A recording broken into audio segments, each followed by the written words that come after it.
સર્વવિમુક્તોને ઢસા શ્રી સ્વામિનારાયણ ગુરુકુળ પિયોડા ઘનશ્યામ મહારાજના સાનિધ્યથી હૈયાના હેતથી જય સ્વામિનારાયણ. ભલા મુક્તો, હવે તારીખ 19/4/2026 રવિવાર અખાત્રીજના પવિત્ર દિવસે આ મંદિરના પ્રાંગણમાં દિવ્ય ભવ્ય પંચામૃત મહોત્સવ આવી રહ્યો છે. પંચામૃતમાં આધ્યાત્મિક સાથે ભૌતિક સામાજિક કાર્યનું પણ એક અનોખું આયોજન કરેલું છે અને એના ભાગરૂપે એક આપણે મફત મેડિકલ કેમ્પ સાથે રક્તદાન કેમ્પ પણ કરેલો છે. રક્તદાન એ મહાદાન છે. શા માટે રક્તદાનને મહાદાન કહેવાય છે? તો એવું કહેવાય છે કે કોકને અન્નદાન આપીએ, વિદ્યાદાન આપીએ કે કોઈ ભૂમિદાન આપીએ, વસ્તુ પદાર્થનું દાન આપીએ, એનાથી કોઈને જીવતદાન મળતું નથી.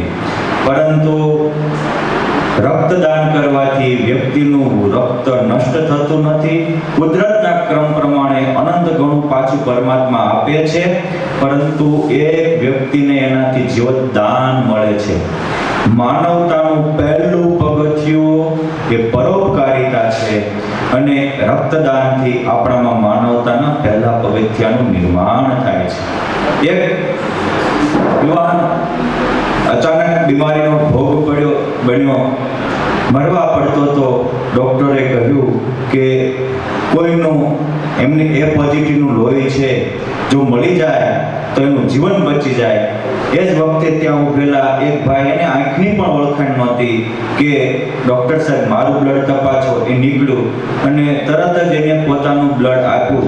સમય જતાં એ બ્લડ ચડાવવાથી યુવાન બચી ગયો અને એને જીવતદાન મળ્યું.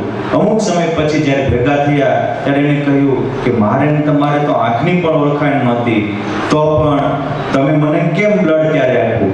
કારણ કે આપણે બધા જ માનવી એક મનુ મહારાજના એક બાપના દીકરા છીએ.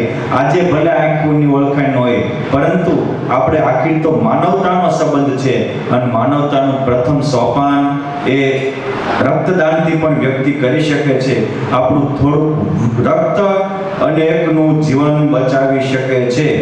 માટે જે માનવીમાં કરુણા, સહાનુભૂતિ અને સેવા ભાવના એનું જીવંત દ્રષ્ટાંત કોઈ આપવું હોય તો એનું પ્રતીક છે રક્તદાન.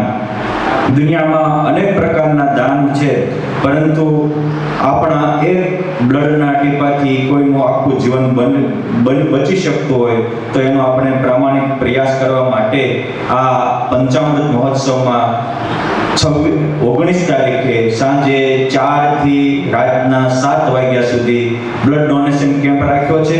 જે કોઈ યુવાનો, યુવતીઓ પોતાની પાસે પુખ્ત વય હોય તો પ્રેમથી બ્લડ ડોનેશન કરવા પધારજો, એવું આ ઢસા ગુરુકુળ સંસ્થાનું સર્વે રક્તદાન પ્રેમીઓને આહુત છે. અહીંયા તમારી બધી સુવિધા કરવામાં આવશે.